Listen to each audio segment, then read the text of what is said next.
Alors, je vais vous parler de toute autre chose là, pour une fois. Un peu plus mon domaine de prédilection, les mammifères fossiles et actuels. Sachant que là, je vais vous présenter un matériel qui provient d'un gisement qui est absolument interdit de nos jours.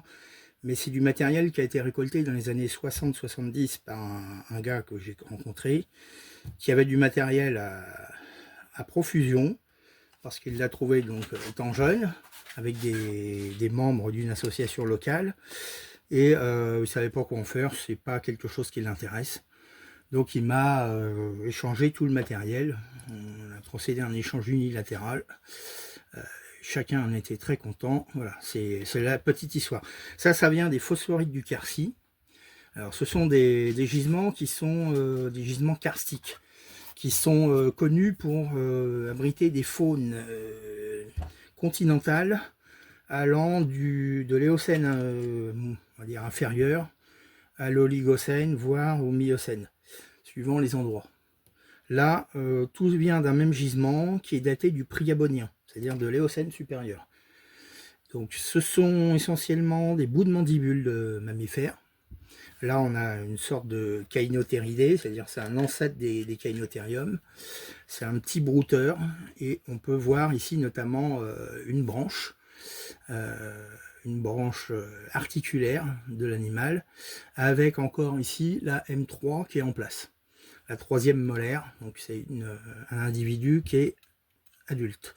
Si on n'avait pas cette dent-là, on ne pourrait pas dire s'il est adulte ou pas. Mais du fait que cette dent-là soit sortie, c'est une molaire inférieure M3, c'est l'équivalent de la dent de sagesse chez l'humain. Donc on sait que c'est un animal adulte. Alors bon, là, une représentation vite fait, même si c'est pas le même individu, ça donne ceci. Un bout de mandibule qui en gros fait 8 cm, donc un crâne à peu près 10 cm, donc un animal qui devait mesurer dans les 70-80 cm et avoir une masse corporelle estimée à 4-5 kg. C'est pas énorme, mais ce sont des brouteurs, ce sont des animaux qui, on pense, vivaient en groupe, hein, et qui devaient se déplacer dans les prairies semi-ouvertes de l'époque. C'est parce qu'on est sur un environnement qui est en train de s'assécher. On est à la fin de l'Éocène, au début de l'Oligocène, de ce qu'on va appeler la Grande Coupure.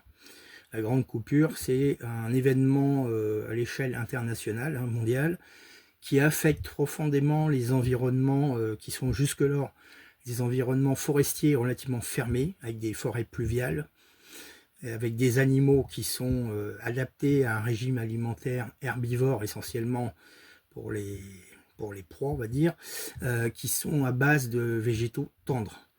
Et à partir de l'Oligocène, on a une aridification à l'échelle mondiale qui se met en place, hein, la canicule puissance 1000, on va dire. Et cette aridification va changer le climat d'une part, et en même temps ouvrir les forêts. Ça va passer de forêts complètement fermées avec des animaux de petite taille à des grands espaces ouverts avec des animaux qui vont aller vers des grandes tailles. On va avoir notamment des grandes lignées comme les équidés, qui existaient déjà, mais qui étaient relativement restreints en taille, les rhinocéros, pareil, qui existaient déjà, mais qui étaient restreints. Les seules grosses bestioles qui vont prendre un petit coup dans l'aile, ce sont les tapirs.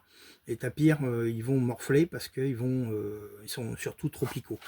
Mais il en restera, puisqu'il y en a encore dans l'actuel, et dans le registre fossile, il y en a encore aussi après. Ceci dit, ces animaux-là ne vont pas avoir la même évolution, et on va avoir d'autres clades d'animaux qui vont apparaître, notamment tout ce qui est donc rhinocéros, équidés, on va voir l'apparition de certains rongeurs qui viennent d'Asie, enfin bon, tout un tas d'éléments que je ne saurais décrire comme ça immédiatement. Donc là, on a encore des bouts de mandibules de Cainotherium, enfin, d'Oxacron, hein, c'est des animaux. Alors vous voyez, il y en a différents stades, différentes positions, parce qu'on a aussi toutes les positions dentaires, ça c'est très très bien. On a aussi des morceaux de molaires supérieures, donc c'est-à-dire des mâchoires, des joues, hein, donc là on a une molaire supérieure. J'ai une trentaine de petits mandibules comme ça, là, une mandibule, une- une- là ce sont des prémolaires supérieurs, on a une P4, P3, P2, derrière il y avait des molaires bien sûr, devant il y avait des incisives et une canine au moins. Ce sont des animaux qui devaient abonder, qui peut-être qui occupaient une place écologique, une niche écologique un petit peu proche de, on va dire, des lapins modernes, quoi, mais en exagérant un petit peu, quoi, parce que ce ne sont pas des lapins, ce sont vraiment des animaux brouteurs. Les lapins, ce sont des rongeurs spécialisés. Voilà, là on a une belle série de molaires supérieurs. On a la M2, M1 et une P4 apparemment, là. Donc c'est une supérieure droite. Vous voyez, les dents sont pas énormes, mais les crêtes sont ce qu'on appelle l'ophodonte. Non, pas l'ophodonte, sélénodonte, en forme de demi-lune. Et ça, la sélénodontie est un caractère propre de tous les animaux qui sont des brouteurs. On a d'autres crêtes aussi, les lophodontes, que je parlais tout à l'heure, qui sont propres chez les tapirs, les rhinocéros et les proboscidiens, même s'ils ne sont pas dans la même lignée. Voilà. Donc, attendez, je vais mettre ça en pause. Bon, à côté des herbivores, on a aussi quelques traces de carnassiers. Alors je dis bien carnassiers et non pas carnivores, parce que je suis pas sûr qu'il y ait que des carnivores. Il y a peut-être des créodontes encore à cette époque-là, qui sont une différence notable avec les actuels carnivores. Bon, je pourrais vous expliquer ça plus longuement si ça intéresse des gens, ou vous faire reporter à des gens qui ont fait des conférences là-dessus. Ce sont des animaux, on va dire, qui mangent de la viande, mais avec des caractéristiques propres à chaque clade. Alors là, on a des petits, je pense, carnassiers du type mustélidés ou félidés, vraiment primitifs. Ce ne sont pas des grosses dents, mais ceci dit, ils sont adaptés à la taille de leur proie. Hein, toujours mettre en relation qu'à partir du moment où il y a un prédateur avec une taille, c'est en rapport avec les proies qui sont liées à leur taille. Bon, par exemple, celui-là pouvait très bien, je pense, manger du Cainotherium, parce que c'est une taille à peu près similaire, et pour un carnassier, ça peut faire l'affaire. Donc je ne vais pas rentrer plus en détail. À l'heure actuelle, c'est pas identifié clairement. Je n'ai pas eu trop le temps de m'en occuper, je veux dire. C'est pas trop ma tasse de thé initialement, mais bon, en même temps, ça me faisait mal au cœur de laisser tout ça. Et lui, il savait pas quoi en faire, il était pressé de s'en débarrasser. Voilà, je vais vous montrer encore d'autres choses. Alors, on a une grande quantité d'os aussi. Alors, on a des os de tout type. On a des os longs, on a des corps vertébraux là, de mammifères, ici. On a encore des vertèbres. On a probablement des phalanges. On a d'autres types de vertèbres encore. J'ai essayé de regrouper tout par type. Je suis encore très très loin de maîtriser l'ossuaire parce qu'il est énorme. Je dois avoir 4 ou 500 petits os comme ça, au minimum à classer. Et ça, je ne sais pas vraiment... bon, une vertèbre, c'est facile à reconnaître. Une vertèbre caudale comme ça de mammifère, c'est simple, enfin c'est relativement simple, à partir du moment qu'on connaît la forme. Ceci dit, il y a d'autres types de vertèbres qui me laisseraient penser qu'on a d'autres choses, comme peut-être de l'oiseau ou de l'amphibien. Voilà. Donc tout était mélangé. Il faut savoir que les phosphorites du Quercy, donc, ce sont des remplissages karstiques. Les karstes, ce sont des sortes de grottes qui se sont créées au fil du temps par la dissolution de la roche. Hein, c'est dans du Jurassique, puisque là on est dans des calcaires du Jurassique moyen, si je me souviens bien. Et les poches de dissolution ont été créées à l'Éocène. Tout au moins remplies à l'Éocène. Elles ont peut-être été créées bien avant. Là c'est pareil, j'ai un énorme os, très énigmatique. Ceci dit, les parties en forme de pilier comme ça me laisseraient supposer qu'il pourrait s'agir de l'oiseau. Bon, vu que c'est un grand os qui fait pas loin de 8 cm, je me dis, si c'est de l'oiseau, c'est une grosse bestiole. Donc pareil, s'il y a quelqu'un qui connaît ça, qui a une vague idée de ce que ça peut être, n'hésitez pas à m'en faire part, parce que moi là, je ne sais pas. Je sais pas trop, j'ai pensé à une racine dentaire au départ, mais non, c'est trop gros. L'os a été superficiellement rongé. Est-ce que c'était une ornementation externe qui s'est un petit peu dégradée, ou c'est vraiment l'architecture en pilier comme ça, typique d'oiseau? Je ne sais pas. Je ne saurais pas dire. Il y a plein de choses qui échappent encore à ma connaissance, parce que moi, ces faunes-là, je ne les ai jamais fouillées. Il faut bien prendre conscience que j'ai jamais mis les pieds, je ne connais même pas la région, hormis sur une carte. Et donc, les gens qui ont fouillé dans les années 60-70, eux, ils ramassaient tout, mais sans forcément connaître ce qu'ils ramassaient. Donc, ils m'ont donné ça en vrac. Ils m'ont donné ça en vrac, et moi, j'ai rien d'autre pour comprendre le contexte. Alors, il y a des publications qui existent, hein, j'avoue. J'ai pu retrouver, parce que la localité, je la connais. Donc, j'ai pu retrouver l'âge précis, qui est daté du, je sais plus quoi, mais voilà, il faudra que je regarde. C'est la fin de l'Éocène. Voilà. Là, par exemple, ici, on a un autre, alors c'est un morceau de mandibule, de maxillaire, avec une prémolaire, enfin deux prémolaires de grande taille. Alors déjà, ça c'est de grande taille, mais elles sont fortement usées, je pense pour un périssodactyle, parce que vu l'émail, c'est peut-être comment ça s'appelle, une sorte de tapiridé, du paléothérium ou un truc comme ça. Ça, je pense que ça pourrait être ça. Bon, l'usure montre que elle était fonctionnelle. D'une part, l'animal a bien abrasé sa dent.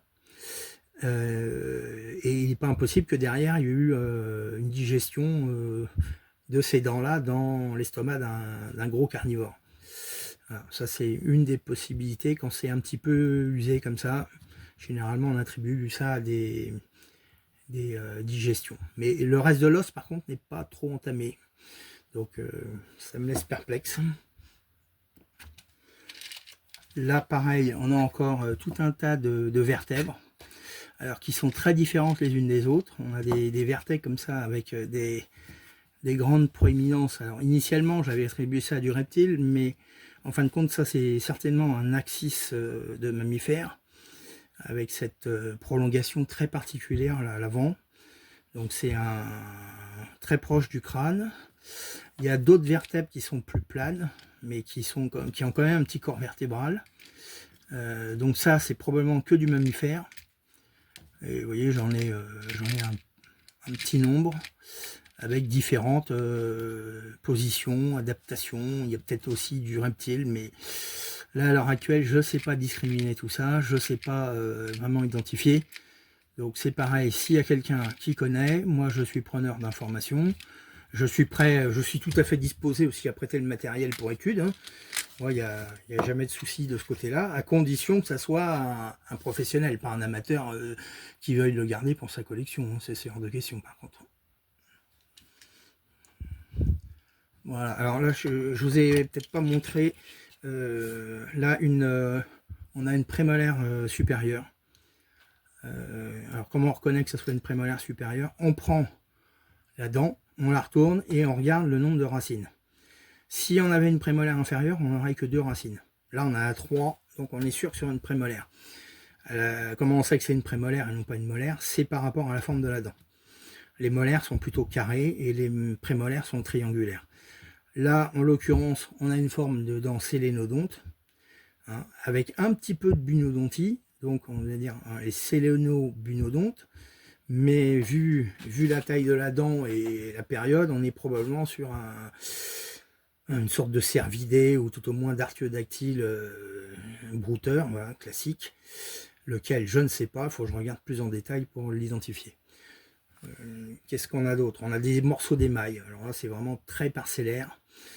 Je pense qu'un spécialiste de ça, c'est plutôt une prémolaire inférieure aussi, qui est très endommagée, mais qui est quand même complète. Et puis là, on a probablement un petit bout de canine ou une incisive, mais alors bon, elle est pas mal dégradée aussi.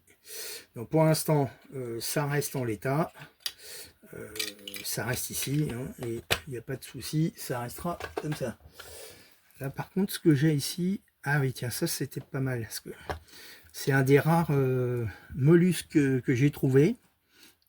qui était dedans. Alors c'est un petit mollusque continental, hein, visiblement. Donc ça, c'est quelque chose qui pourrait peut-être plaire à une personne que je connais, Quentin, et qui est du mollusque continental, ou peut-être aquatique continental, ou stégobie peut-être, allez savoir, j'en sais rien.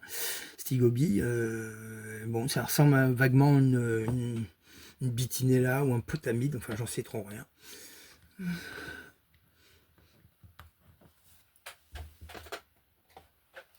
Qu'est-ce qu'on a encore d'autre? Ah oui, là on va voir des petites... on a du rongeur, là. On a des petits rongeurs. Alors bon, on va dire, petits rongeurs, c'est un pléonasme, hein, parce que les rongeurs sont rarement gros, à part les castors. Et là, ce sont des petits... alors, il y a des petites canines, là, des petites incisives, et puis là, des mandibules, qui sont à peu près complètes. Je vois pas très bien de quoi il pourrait s'agir. Bon, c'est peut-être des hamsters, des trucs comme ça. Là, on a de l'inférieur, un maxillaire, un morceau de maxillaire. Là, c'est pareil, on a encore de l'inférieur avec une incisive.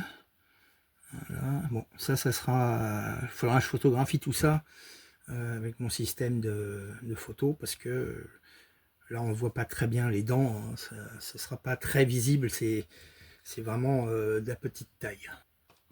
Alors là, il y a encore un truc bizarre, enfin deux trucs bizarres que j'avais mis à part. Alors on est sur donc, le Priabonien, c'est 35 millions d'années à peu près. Hein. Donc c'est quand même déjà un petit peu ancien, c'est vraiment l'Éocène supérieur. Et là on a une canine supérieure, probablement d'un petit chevrotin ou d'un cervidé. Donc ça c'est assez sympa, parce que ce sont des dents qui cassent vite. Celle-ci elle fait quand même dans les 3-4 cm, c'est déjà une belle bête. Pour l'Éocène. Et là on a une vertèbre alors qui est très particulière, avec une apophyse extrêmement longue, comme on va retrouver par exemple chez les bisons, ou dans d'autres registres, chez les spinosauridés ou les dimétrodons. Donc voilà, je pense que cette apophyse devait faire une sorte de crête sur l'animal. Bon, vu la taille de la vertèbre, c'est pas un gros animal, c'est pas un petit animal non plus, c'est plus la taille d'un chat ou d'un petit renard. Ceci dit, voilà, c'est assez joli, c'est plutôt particulier. Quand on a des grandes apophyses comme ça vertébrales, on peut s'interroger. Bon, là on a encore d'autres éléments, ce sont des mandibules mais sans dents, ou alors des dents isolées, j'ai pas su classer, j'ai mis tout ça dans une petite boîte à part. Toujours mettre une étiquette au fond de la boîte.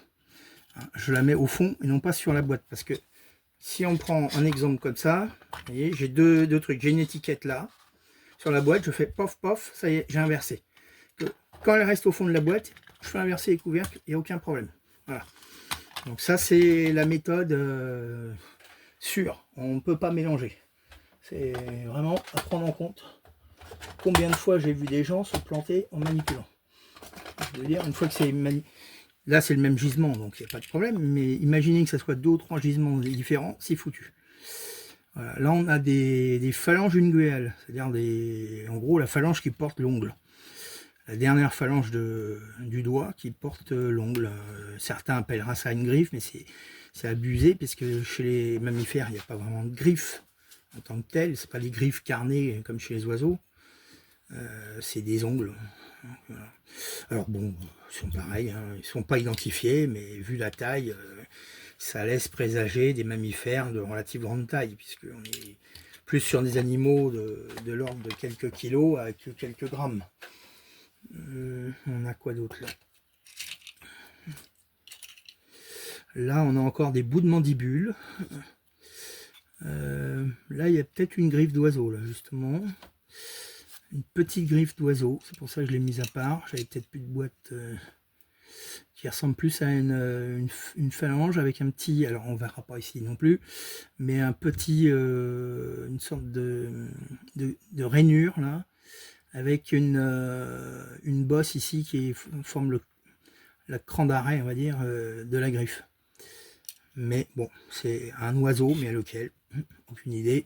Et là, c'est pareil, ce sont des bouts de mandibules, de maxillaire, sans dents. ou alors avec des dents très usées. Bon, ça peut être intéressant parce que malgré tout, quand on a une taille de dents, on peut déjà déduire quelques paramètres intéressants. Même si on ne pourra peut-être pas connaître l'animal porteur, mais au moins on saura quel type d'animaux on a à faire. J'ai encore pas mal de trucs, mais bon, après ce sont beaucoup d'os cassés, de gros os, qui ne présentent pas un intérêt majeur. Je vais vous montrer quelques trucs là, qui sont en sachet. Alors j'étais surpris parce que je m'attendais pas trop à voir ça. En fin de compte, j'étais un petit peu sceptique au départ sur le fait qu'il y avait de la tortue terrestre, mais il y en a bien. Alors j'en ai pas trouvé 50 000 morceaux, mais il y en a, et de différentes tailles, différentes, donc ça se reconnaît assez facilement. Je pensais pas qu'il y en avait, et il y en a. J'aurais vu ça plutôt aquatique. Mais bon, comme on est sur un environnement plutôt continental, c'est logique. Après qu'ils arrivent à se conserver, ça l'est... je sais pas pourquoi, les grands reptiles comme ça me paraissent souvent plus difficiles à préserver. Voilà, on a encore une petite plaque, là, je sais pas si on la verra bien, mais elle est très jolie, elle est... Vous voyez, on a bien l'ornementation, là on a la trace de la côte, l'insertion de la côte, et puis de l'autre côté, l'ornementation assez typique de la tortue. Voilà, donc tout ça, ce sont des éléments que j'ai qui sont intéressants, qui sont pas je sais pas si c'est capital. Voilà, c'est un gisement qui était connu, donc qui a été fouillé par ce monsieur-là dans les années 60 et 70. Il a mis ça de côté parce que ça l'intéressait pas vraiment. Et puis il m'a proposé un de ces jours, dans une discussion informelle, est-ce que ça t'intéresse de le récupérer contre autre chose? Bon bah oui, moi j'avais du autre chose à lui proposer, et puis moi ça m'intéressait, parce que j'ai pas ce matériel là. Je n'y ai jamais fouillé, c'est plus fouillable, ça sera infouillable. Voilà. Bon, après le fait que j'ai ce matériel là chez moi, ça change pas grand chose. Ceci dit, si il y a des spécialistes qui voient des choses rares dedans, ce que j'ai toujours dit, n'hésitez pas à me contacter, hein, je vous les prêterai, je vous en ferai même don, il n'y a pas de souci. Moi, c'est pas histoire de conserver des os chez moi, c'est pas le truc, mais j'ai tout est sourcé, tout. Vous pourrez me demander, ou me demander en MP, ou je peux vous donner le site et l'année de découverte, c'est pas un problème. Donc c'était bien avant la protection des gisements. C'est pas la peine de venir m'enquiquiner là-dessus. Les gisements n'étaient pas encore du tout sous protection à ce moment-là. Donc là on a des gros bouts d'os, hein, qui ressemblent à des trochantères, des choses comme ça. Là on a un fémur, clairement. On a une tête fémorale, donc bon, ça fait pas... Voilà. Maintenant, ceux qui vont me contacter, si c'est des amateurs, c'est pas la peine, hein. Ou alors si c'est des amateurs très éclairés qui connaissent mieux que moi, qui publient. Mais si c'est un amateur juste pour récupérer pour sa collection, oubliez, hein, bien évidemment, je ne donnerai qu'à des personnes qui ont pignon sur rue. Voilà, bon bah écoutez, c'est à peu près tout pour aujourd'hui, là, pour ces faunes. J'ai encore plein d'os, hein, mais bon, ce sont des grands os qui sont pas très... intéressants. Là, si par contre ce que j'ai, ce sont des astragales. Alors ça, c'est intéressant parce que bon, c'est des astragales à double poulie, donc on a affaire à plutôt des artiodactyles. Il y a peut-être que celle-là qui est une simple poulie, donc est-ce qu'elle est cassée ou telle quelle? Si c'est une incomplète, bon bah c'est peut-être un périssodactyle, alors que les autres ce sont des artiodactyles essentiellement. Bon, je ne saurais pas en dire plus après, mais je pense qu'un spécialiste pareil va pouvoir, en fonction de la forme, de la taille, de la forme des poulies, savoir exactement à peu près de quel groupe il s'agit. Moi, je sais reconnaître à peu près déjà coureur ou pas coureur. Bon, c'est déjà pas trop mal, mais ça n'ira pas plus loin. Bon, bah sur ce, je vais vous laisser. Vous me direz, est-ce que ça vous intéresse? J'ai encore un autre gisement à présenter de la même nature, hein, pareil, par la même personne. J'aviserai en fonction des commentaires et éventuellement des encouragements ou pas. Puis s'il y a trop de critiques, je verrai tout parce que ça commence à m'énerver. Allez, à bientôt.